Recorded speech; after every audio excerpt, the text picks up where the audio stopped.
সড়ক কিংবা নৌপথের তুলনায় আকাশপথে ভ্রমণ অনেকটাই নিরাপদ, কিন্তু তারপরেও প্রায় সময়ই বিভিন্ন যাত্রীবাহী বা সামরিক বিমান দুর্ঘটনার মুখে পতিত হয়।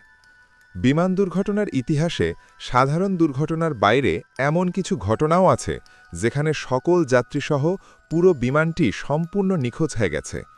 দীর্ঘ সময়ব্যাপী এবং দীর্ঘ এলাকা জুড়ে অনুসন্ধান চালানোর পরেও সেগুলোর কোনো খোঁজ মেলেনি। জানা যায়নি আসলে কি ঘটেছে বিমানটি এবং এর যাত্রীদের ভাগ্যে। চলুন জেনে নেই এরকমই কিছু রহস্যময় বিমান নিখোঁজ হওয়ার ঘটনা। Malaysia এয়ারলাইনের flight ৩৭০। রহস্যজনকভাবে বিমান নিখোঁজের সবচেয়ে বড় এবং আলোড়ন সৃষ্টিকারী ঘটনা এটি। ২০১৪ সালের ৮ই মার্চ কুয়ালালামপুর ইন্টারন্যাশনাল এয়ারপোর্ট থেকে বেইজিং ক্যাপিটাল ইন্টারন্যাশনাল এয়ারপোর্টে যাওয়ার সময় মাঝপথে ২২৭ জন যাত্রী এবং ১২ জন ক্রু সহ নিখোঁজ হয়ে যায় মালয়েশিয়া এয়ারলাইনের একটি যাত্রীবাহী বিমান, ফ্লাইট ৩৭০ MH370। যাত্রীবাহী বিমানটিতে মোট ১৫টি দেশের নাগরিক ছিল, যাদের মধ্যে ১৫২ জনই ছিল চীনের। বিমানটি এবং এর আরোহীদের সন্ধানে একাধিক রাষ্ট্রের উদ্যোগী শুরু হওয়া যৌথ অনুসন্ধান কার্যক্রম ছিল বিশ্বের ইতিহাসের সবচেয়ে বড় আয়োজনের এবং সবচেয়ে দীর্ঘকালব্যাপী পরিচালিত অনুসন্ধান কার্যক্রম। আকাশপথ, জলপথ এবং পানির নিচে বিভিন্ন ধাপে প্রায় ৩ বছর ধরে এই অনুসন্ধান কার্যক্রমে সর্বমোট ব্যয় হয় আনুমানিক $১৬০ মিলিয়ন। কিন্তু ২০১৫-১৬ সালে বিমানটির বিচ্ছিন্ন কিছু অংশ ছাড়া মূল বিমানটির কোনো সন্ধান পাওয়া যায়নি। এমনকি পরিষ্কার আবহাওয়ায় বিমানটির নিখোঁজ হওয়ার বা যাত্রাপথ পরিবর্তন করার কোনো গ্রহণযোগ্য ব্যাখ্যাও পাওয়া যায়নি। রহস্যজনকভাবে এই বিমানটির নিখোঁজ হওয়ার পেছনের কারণ হিসেবে ইন্টারনেটে বিভিন্ন গুজব ছড়িয়ে পড়ে। তদন্ত কর্মকর্তারা অবশ্য এসব গুজব অস্বীকার করেছেন। এর তদন্ত অবশ্য এখনও শেষ হয়নি। এ বছরের শেষের দিকে তদন্ত প্রতিবেদন প্রকাশিত হওয়ার কথা আছে। Trans Atlantic C-124 flight. বিমান নিখোঁজের অন্যতম অদ্ভুত ঘটনা এটি। ১৯৫১ সালের ২৩শে মার্চ মার্কিন যুক্তরাষ্ট্রের বিমানবাহিনীর ডাগলাস C-124 গ্লোব মাস্টার ২ নামের একটি বিমান নিউ মেক্সিকো থেকে ইংল্যান্ডের উদ্দেশ্যে যাত্রা করে। মাঝপথে আয়ারল্যান্ডের কাছাকাছি আটলান্টিক মহাসাগর উপরে থাকা অবস্থায় বিমানটির কার্গোতে আগুন ধরে যায়। আগুন নিয়ন্ত্রণ করতে না পেরে পাইলট সমুদ্রের উপরেই বিমানটিকে অবতরণ করাতে বাধ্য হন। নিরাপদেই তিনি বিমানটিকে অবতরণ করাতে সক্ষম হন। বিমানটিতে ৫৩ জন যাত্রীর জন্য যথেষ্ট সংখ্যক জীবনরক্ষাকারী ভেলা ছিল, যেগুলোর প্রতিটিতে ৫ জন করে অবস্থান নিতে পারত। সেসব ভেলার প্রতিটিতে পর্যাপ্ত খাবার-দাবার, ফ্লেয়ার সহ বিভিন্ন ধরনের জীবনরক্ষাকারী সামগ্রী ছিল। যাত্রীরা ভেলাগুলোতে অবস্থান নেন এবং তাদের সঠিক অবস্থান নিকটবর্তী জাহাজ ক্যাসকোকে জানিয়ে দেন। মার্কিন বিমানবাহিনীর একটি B-50 বিমান সন্ধ্যার দিকে ঘটনাস্থলে পৌঁছে এবং যাত্রীদেরকে ভেলার উপরে অবস্থানরত দেখতে পায়। জ্বালানি কম থাকায় বিমানটি ফিরে যায়, কিন্তু পরের দিন সকালে উদ্ধারকারী জাহাজ ক্যাসকো যখন ঘটনাস্থলে পৌঁছে, ততক্ষণে বিমানটি তার ৫৩ জন যাত্রী তাদের ভেলাসহ সম্পূর্ণ নিশ্চিহ্ন হয়ে গেছে। ক্যাসকো ঘটনাস্থলে শুধু একটি পোড়া কাঠের টুকরা এবং একটি ব্রিফকেস ছাড়া আর কিছুই পায়নি। পরবর্তী দিনগুলোতে ব্রিটিশ জাহাজ, সাবমারিন এবং প্লেনের সাহায্যে বিস্তৃত এলাকা জুড়ে অনুসন্ধান চালানো হলেও বিমানটির বা ৫৩ জন যাত্রীর ভাগ্যে কী ঘটেছিল সে রহস্যের কোনো সমাধান পাওয়া যায়নি। ভারতে Antonov AN-32 military transport aircraft.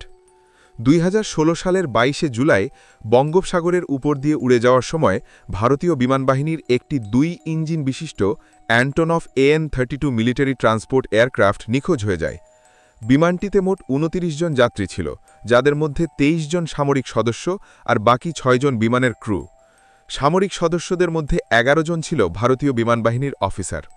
প্রায় ২ মাস অনুসন্ধান কার্য পরিচালনার পরেও বিমানটির বা এর আরোহীদের কোনো সন্ধান পাওয়া যায়নি। বিমানটি সকাল ৮:৩০ চেন্নাই এর তাম্বারাম এয়ারফোর্স স্টেশন থেকে যাত্রা শুরু করে। এর গন্তব্য ছিল আন্দামান দ্বীপপুঞ্জের পোর্ট ব্লেয়ারে। বেলা ১১:১২ চেন্নাইয়ের ২৮০ কিলোমিটার পশ্চিমে বঙ্গোপসাগরের উপরে থাকা অবস্থায় এটি রাডারের সাথে যোগাযোগ হারিয়ে ফেলে। ধারণা করা হয় এটি হয়তো সমুদ্রের উপরে বিধ্বস্ত হয়েছে। ভারতীয় নৌবাহিনী এবং ভারতীয় কোস্টগার্ড বিমানটির ধ্বংসাবশেষের সন্ধানে বিশাল অনুসন্ধান কার্যক্রম শুরু করে। এটি ছিল ভারতের ইতিহাসের সবচেয়ে বড় অনুসন্ধান কার্যক্রম। শুরুতে ৫টি বিমান, ১২টি জাহাজ এবং একটি সাবমেরিন অংশ নেয়। পরবর্তীতে মোট ১৬টি জাহাজ এবং ৬টি বিমান এই অনুসন্ধান কার্যে অংশগ্রহণ করে। প্রায় 2 মাস পরেও বিমানটির কোনো চিহ্ন পাওয়া না যাওয়ায় 15ই সেপ্টেম্বর আনুষ্ঠানিকভাবে অনুসন্ধানের সমাপ্তি ঘোষণা করা হয় এবং সকল আরোহীকে মৃত ঘোষণা করা হয়। বারমিউডা ট্রায়াঙ্গেলের ফ্লাইট 19।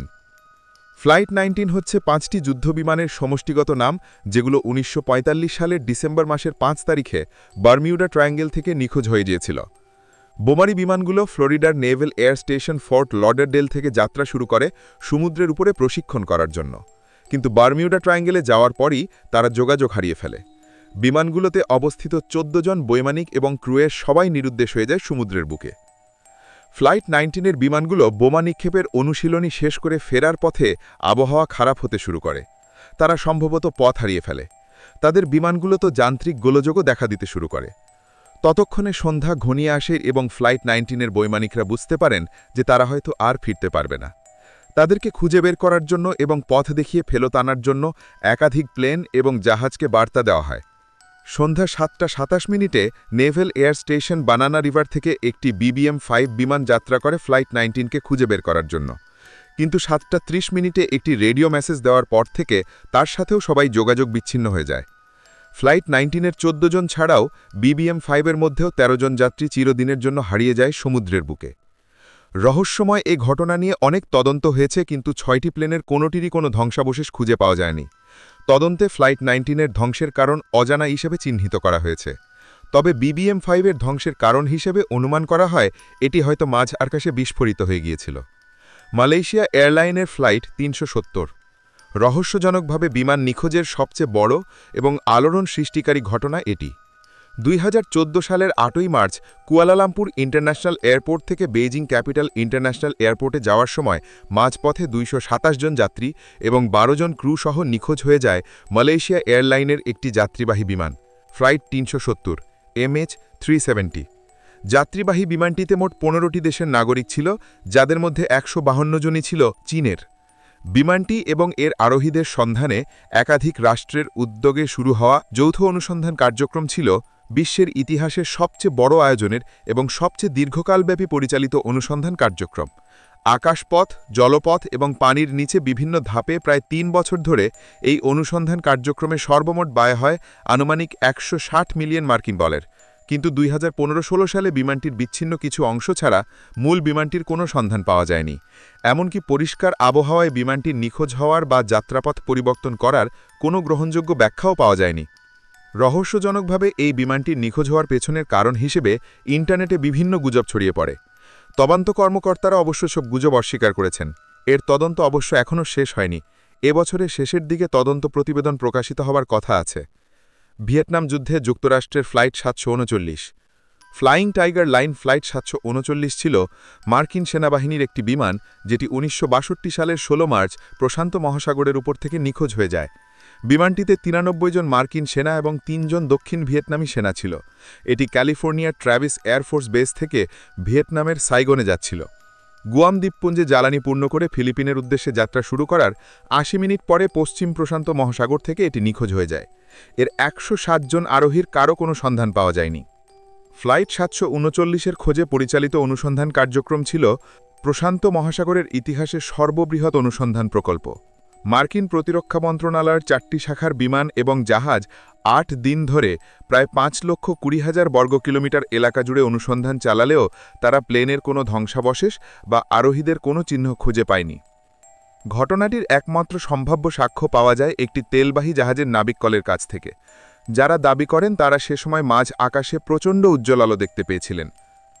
ধারণা করা হয় প্লেনটি মাঝ আকাশে বিস্ফোরিত হয়ে তারপর পানিতে তলিয়ে গিয়েছিল, কিন্তু ব্যাপক অনুসন্ধানের পরেও প্লেনটির কোনো ধ্বংসাবশেষ খুঁজে পাওয়া যায়নি। একই দিনে আরেকটি প্লেনও প্রায় একইভাবে বিধ্বস্ত হয়েছিল, যেটা গোপন মিলিটারি কার্গো বহন করছিল। সেই প্লেনটিও ছিল ফ্লাইং টাইগার লাইনের এবং সেটিও ট্র্যাভিস এয়ারফোর্স বেস থেকে যাত্রা শুরু করেছিল। ঘটনা দুটির মধ্যে অস্বাভাবিক মিল থাকায় তা মিডিয়াতে বেশ আলোচনার জন্ম দেয়। অনেকেই এর পেছনে ষড়যন্ত্রের আশঙ্কা ব্যক্ত করেন, যদিও পরবর্তীতে তদন্তে সেরকম কিছু পাওয়া যায়নি।